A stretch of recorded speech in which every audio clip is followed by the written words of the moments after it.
You're welcome back. Well, $224.29 million. That's the total amount that the Nigerian National Petroleum Corporation says it earned from crude oil export and gas proceeds in August 2021. And that's against $191.26 million in the previous year, that's July.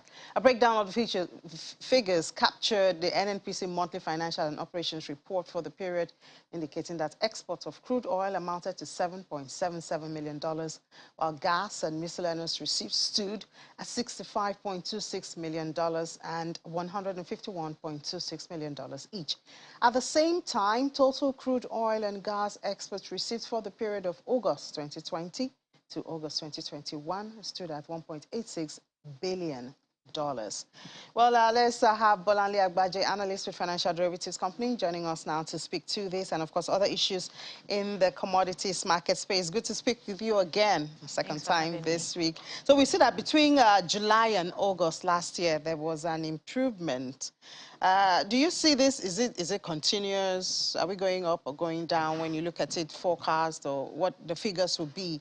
Yes, we do think that this is improving. Well, the fact that in January we produced about 1.5 million barrels per day, so that's great. It's been a while since we had 1.5 million. Yes. I mean, we've been doing between 1.2 and 1.4 for months. Yes, and that's because we've been having several operational and technical issues. We've had force majeures, damaging and vandalism to pipelines, and the fact that, there's been destruction to some pipelines as well.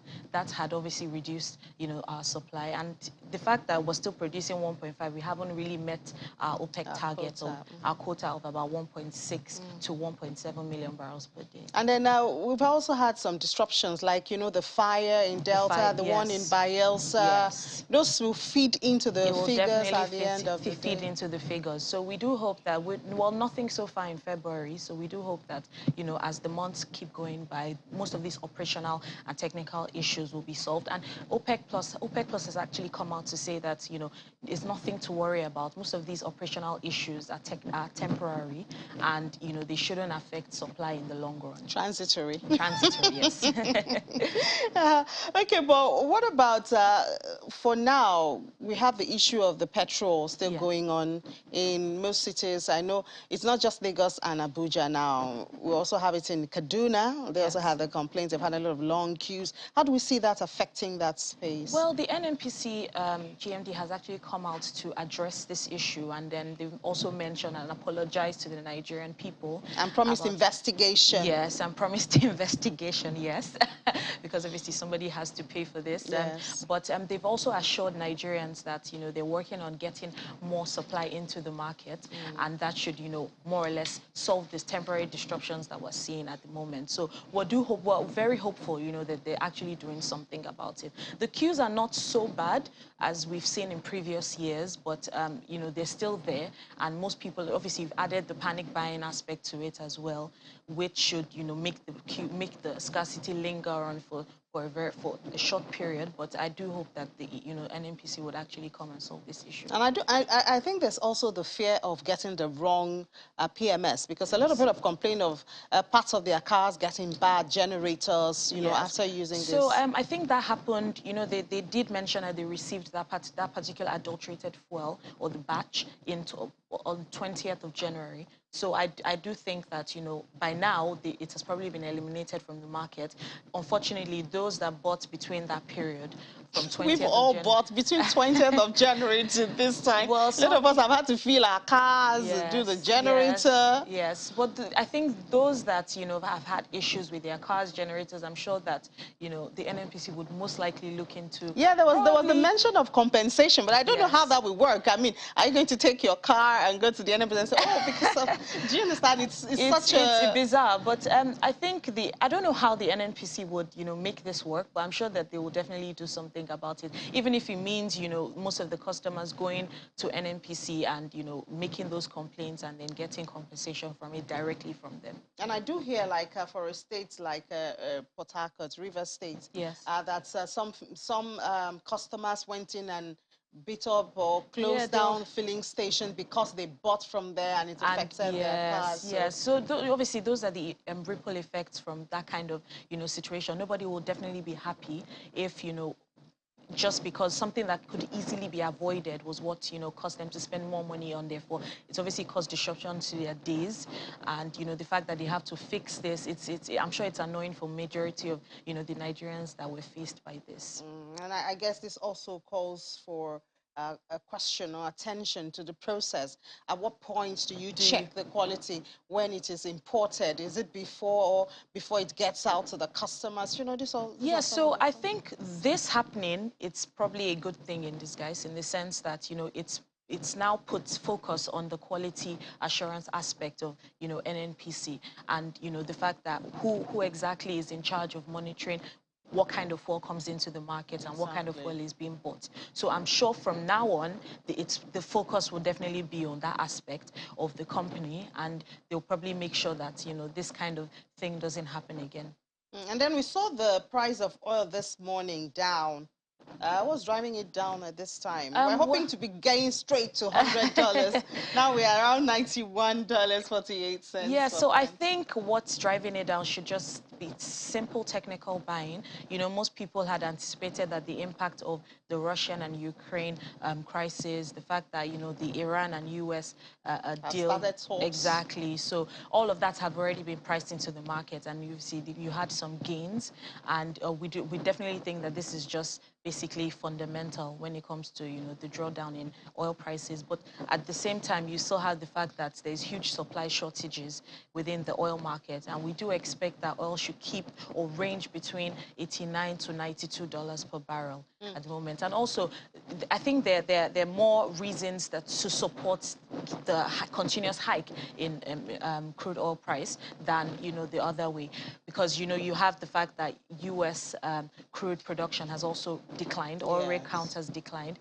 You also have the fact that, Russia, if Russia should invade Ukraine, it also would, bring Somebody down. said it's not invade, they're just subtly going. And I think the Russia and Ukraine NATO issue is also affecting the price of aluminium. Yes, it is. Well, I think the price of aluminium, you definitely have the Russian aspect, but what in particular is affecting the price of aluminium is China. China produces about, half or more than half of the world's supply. And, right now in China, they're trying to cut back emissions, and they're trying to reduce production of aluminium because, you have the Beijing Olympics currently occurring in China at the moment, and they're trying to improve the quality of the air pollution in China at the moment. So that has obviously fed into aluminium, the price of aluminium. Aluminium has increased to about, $3,200 per ton. Yeah, high. Yes, and even Goldman Sachs also predicts that this price would keep going up until $4,000 per ton. So yes, so the supply, gap in China. And also what I just discovered is the fact that in the particular city where aluminium is being produced, there's obviously new COVID outbreak as well. So they're now imposed lockdowns there. And they are very strict with their They are very, very strict, COVID. Zero tolerance to, COVID. So that all those have had, significant impact on the price of aluminium. And also it's also putting, pressure on their inventories as well. We're seeing a lot of cash buys when it comes to, aluminium. The demand for aluminium is very high. It's used for packaging, it's used for automobiles, and most of the demand is actually coming from the US. So that has, contributed to the hike. And we don't see any factor that could taper that. I mean, it's not something that a country can just discover and start. Well, no, not necessarily.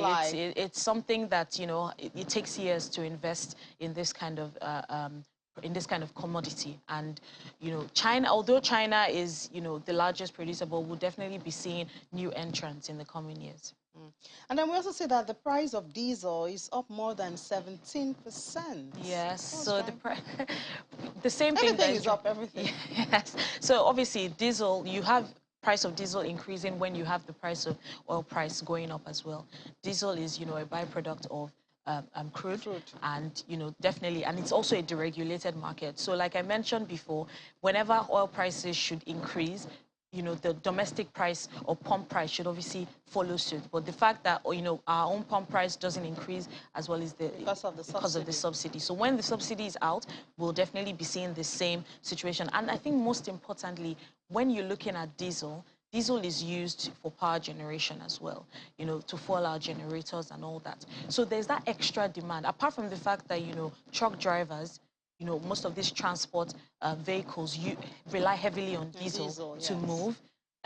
You also have the extra demand because of the unreliable power supply in Nigeria. Our power supply hasn't increased, more than 4,000 megawatts in the past how many years now. So that obviously has added more pressure to the price of diesel. And also you have the fact that the Association of Truck Drivers are threatening to strike as well. They're tired of the constant or high cost of operations, high cost of diesel, the road network that is still very bad across, states within the country. So those are, some of the issues that... Insecurity, all of that. Because a lot of them do complain that in their transit from one state to another, they do face a whole lot. A whole lot. And that obviously is because, there's huge poverty within the country. Whenever, poverty is high, you'll definitely have issues with insecurity. Everybody is trying to, put food in their mouth. Okay, so and not so good news with cocoa. Cocoa harvest ended earlier than usual in Nigeria. It did, yes. Weather conditions, or earlier than expected weather conditions, actually affected, the cocoa main harvest and brought it to an end earlier than what, we had expected, particularly in states like Abia State, Akwa Ibom, and Cross River. And those states usually account for about 250,000 to 280,000 metric tons of cocoa. So obviously that is sad for our external reserves. But now we're looking... Our external reserve, which is still dwindling. Is still dwindling just because, our oil production is not going up. Cocoa production also affected. The money coming in is less than the money, going out, and that would be the repercussion of that. But we're now looking forward to the mid-crop harvest, and we're hoping that, the mid-crop harvest will be better than what... Yeah, but even when we're looking forward to the mid-crop harvest, we still don't see the value chain improving, which is something that could also, so we're not just doing raw materials, raw cocoa, we're actually processing and adding value, and then we can attract more FDIs into the country. It seems like a long process for us. We're still, pushing ahead. I think the most we can do is just remain optimistic to, look into the future and see what happens when it comes to... Look for the lights at the end of the tunnel. Yes. What else is happening in the commodity space? So yes, according to AFEX Commodities, we have, most of the commodities actually increasing in price. The price of sorghum, maize, those prices are... So that's good for the investors, but not good for the consumers. Yes, exactly. So good for the investors.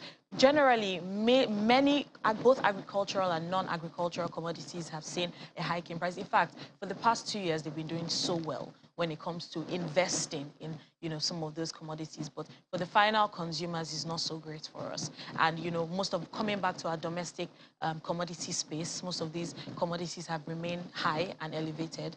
And, we're not seeing any drawdown to some of the prices. And that's just because we're not seeing a reduction in the cost of operations as well, and cost of, producing some of the commodities that we do consume. And of course, this will affect supply and in turn affects the price, and it just goes wrong. Yeah, so it's a lot of bad news at the moment, but we will just brace ourselves and expect. Yeah, thank you so much, Bolanle Agbaje, analyst with Financial Derivatives Company. Thank you so much for sharing your thoughts with us. Thank you for having me.